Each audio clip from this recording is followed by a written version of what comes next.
갖고 있는 돈 한 2억밖에 없는데 서울 수도권 살 게 없다. 근데 가만히 있자니 불안하다. 당연히 지방에서 가서라도 사게 되겠죠. 네, 안녕하세요. 반갑습니다. 이승우 소장입니다. 자, 지방 아파트 사러 원정을 갑니다. 비규제 지역에 줄 있는 외지 투자자입니다. 자, 올해 1월 달부터 5월 달까지 외지인의 매입 건수가 무려 4만 5천 건이고 작년 동기에 비해서 21.37%나 늘어났습니다. 엄청나죠? 자, 수도권을 포함해 규제 지역에 거주지를 둔 투자자들의 지방 아파트 매수가 좀처럼 줄지 않고 있습니다. 예, 지방 원정 떠나는 거죠. 투자하러. 잇따른 정부 규제에도 저렴한 매매 가격과 상대적으로 약한 구제 강도 때문이다. 자, 봐봐요. 수도권 서울 같은 경우는 가격이 엄청나게 뛰었습니다. 그 비해서 상대적으로 저렴한 매매가 갖고 있습니다. 뭐 지방도 오른 데가 있지만 여전히 오르지 못한 지역도 있잖아요. 그리고 규제도 굉장히 약하죠. 그런데 서울 쪽에서나 수도권 쪽에서는 웬만큼 가격이 올랐기 때문에 이거를 살려는 사람 수요가 그렇게 크지가 않아요. 내가 갖고 있는 돈 한 2억밖에 없는데 서울 수도권 살 게 없다. 근데 가만히 있자니 불안하다. 당연히 지방에서 가서라도 사게 되겠죠. 이런 모습을 보게 되면 여러분들은 이제 두 가지로 갈립니다. 나도 어떻게 빨리 이렇게 뭘 해야 되지 않을까라고 조급한 마음을 갖고 있는 분. 또 한 팀은 저런 나쁜 놈들, 집은 살아야 될 공간인데 저걸 상품화해 갖고 사고 팔고 하고 있네. 에이, 이런 분들. 자, 2019년 1월에서 5월까지와 비교하게 되면은 136% 급증했습니다. 그러니까 재작년보다 작년보다 올해 점점 외지인의 지방 아파트 투자가 많아지고 있다는 겁니다.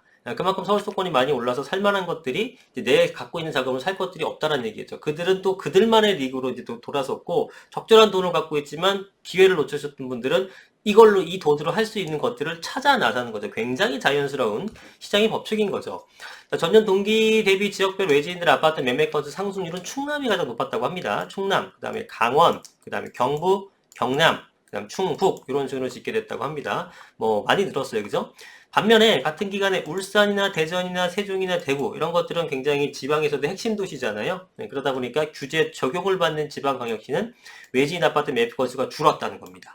자, 그럼 서울 수도권 줄고 이런 핵심 지역에 있는 결국은 규제 지역에 있는 도시들은 다 아파트 매입 건수가 줄었고 비규제 지역에 있는 도시들로 많이 옮겨갔다는 것은 확실한 풍선 효과가 생겨버린 거죠. 정책적으로 규제와 비규제를 나누다 보니까 비규제 지역으로 사람들이 쏠릴 수밖에 없는 거고 이쪽도 결국 풍선 효과로 가격이 올라간다는 겁니다. 자, 그러면은 비규제 지역에서 가격이 막 올라가기 시작하니까 정부가 취할 수 있는 행동은 뭘까요? 규제 지역이 점점점 늘어났듯이 이런 지역에 또 규제 지역을 가는 방법이 하나 있을 겁니다. 그럼 그쪽에 규제를 해요. 지금 사실상 규제 지역이 엄청나게 많아. 서울 수도권은 전부고 사실상. 그 외에도 웬만한 도시 같은 건 다 있단 말이죠. 그러니까 읍면 지역 같은 것만 남은 거예요. 그러니까 그런 데까지 지금 전부 다 조정 지역을 만약에 규제 지역으로 포함시켜 버린다면 전국이 다 규제 지역이 돼버리겠죠. 그럼 전국이 다 규제 지역이 되면은 평등하게 되면 다시 또 어디가 오르겠습니까? 서울 수도권이 오르게 되겠죠. 자, 재밌는 건 뭐냐면 서울 수도권이 지금 굉장히 많이 올랐어요. 상대적으로 저렴해 보이기 때문에 이 비조정 대상 지역으로 간 거란 말이죠. 근데 비조정 대상으로 사람들이 몰리니까 가격이 또 상승합니다. 그럼 이게 가격이 올라가게 되면은 그동안 수요들이 이쪽으로 몰리면서 주춤하게 된 규제 지역과의 갭이 또 줄어들게 되죠.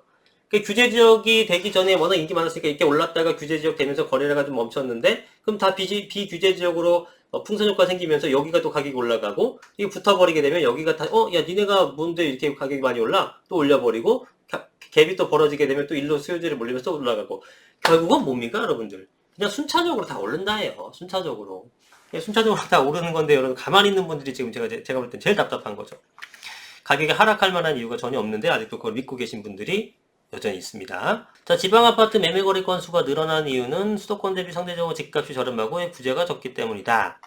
자, 한국부동산원 자료를 보면 5월 기준 평균 아파트 매매 가격은 수도권이 6억에 육박하고 있고요. 그 반면에 지방 같은 경우는 2억 5천만 원, 그러니까 40% 남짓에 불과한 수준인 거죠. 수도권 평균 아파트 매매가 6억을 향하는 것과 비교하면은 뭐 사실 뭐 이렇게 싸? 이렇게 느껴질 만한 겁니다.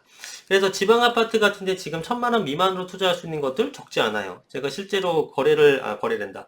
그 상담을 많이 하잖아요. 상담하면서 지방에 계신 분들도 많이 오시는데 그런 분들 갖고 계신 거 보게 되면 그러니까 투자자 분들 중에서 보면은 800만 원, 1,000만 원 뭐 내외 같은 것들로 이렇게 투자한 아파트들 리스트가 쭉 적어 오시는데 뭐 많더라고요, 여전히. 그래서 이런 것들은 상대적으로 그 어떤 내재 가치가 높다 사실 이런 것까지는 위험까지는 아니지만 그 아파트가 지역적 입지라든가 뭐 이런 걸 봤을 땐 그러나 굉장히 소액이기 때문에 수요가 몰리게 되면은 당연히 가격은 오르는 겁니다. 요즘에 뭐 주식이건 코인이건 아파트건 간에 뭐 어떤 가격 상승에 있어서 어떤 진정한 원인이나 이유를 찾으려고 하지 마세요. 그냥 유동성이 많고 사람들이 투자에 시다 보니까 가격이 상승하는 겁니다. 거기에 올라탈 생각을 해야지 거기에 뭐 찌찌찌거리면서 안 하고 있으면 본인만 바보 되고 도태되는 거예요.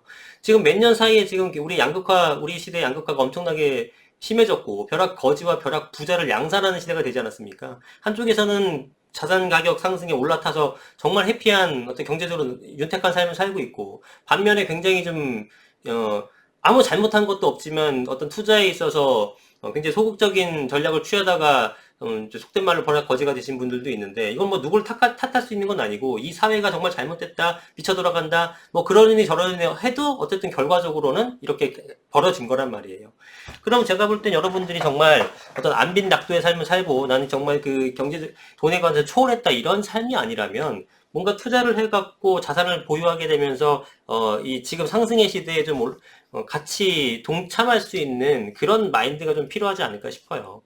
그래서 여러분들이 지금까지 투자를 하지 못해서 굉장히 좀 가슴 아프고 또 상대적으로 기회를 잃어버렸다. 옛날 같으면 이걸로 뭐 서울 살 수 있었는데 지금 경기도도 못 사고 지방 가서 사야 돼. 이런 안타까움은 저도 이해를 합니다만 그렇다고 해서 지금 뭐 그것도 안 하게 되면 아예 뭐 지방도 이제 집을 못 사는 시대가 올 수도 있는 거니까 과거에 지나간 것들은 그럼 뭐 어떡하겠습니까? 그냥 잊어버릴 수밖에 없는 거고 현 시점에서 또 6개월 뒤 1년 뒤에 똑같은 지금과 같은 후회를 안 하기 위해서는 지금이라도 뭔가를 구입하면서 자산을 좀 획득해 놓는 게 낫지 않을까 싶은 겁니다.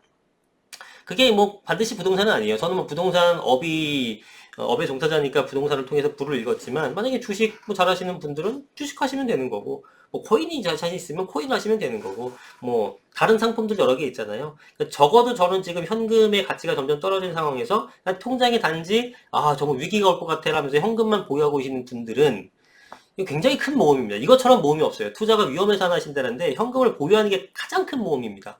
이분들이 기다리는 건 뭐냐면 경제 위기가 온다라는 거거든요. 경제 위기가 왔을 때 현금 보유가 최고다. 안 오면 어떻게 할 겁니까?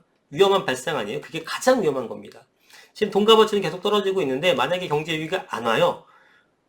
그러면 현금 갖고 계신 분들 지금 이미 좀 상당 부분 느끼셨겠지만 답이 없습니다. 답이. 그래서 위기가 올지 안 올지 모르고 올 때 그냥 오더라도 그럼 오면 그냥 좀 버티면 되잖아요. 좀 인고의 세월이겠지만 좀 버티게 되면은 지금까지 우리나라가 망하지 않는 이상 내려갔다가 다시 상승하는 거고 장기 우상향 되는 거는 어느 상품이든 어느 투자 대상이든 마찬가지가 되는데 그게 무서워서 혹은 뭐 내가 신입니까? 경제 위기에서 한번 떨어지게 되면 그때 사야지. 그런 마인드는 안 되는 겁니다. 그거는 투자를 지금 겁먹고 있는 거고 변명을 하는 거예요. 그래서 그런 생각보다는 제가 볼 때는 지금이라도 뭔가를 좀 내 금액에 맞게끔 아무거라도 정말 이거 표현이 좀 무책임한 것 같지만 정말 아무거라도 현금 쥐고 있을 바에는 자산을 확보해 놓는 게 좋지 않나 이런 생각을 합니다. 하여튼 그렇습니다. 여러분들 잘 판단하시고 결정하시기 바랍니다. 오늘 영상 여기까지 하겠습니다. 감사합니다.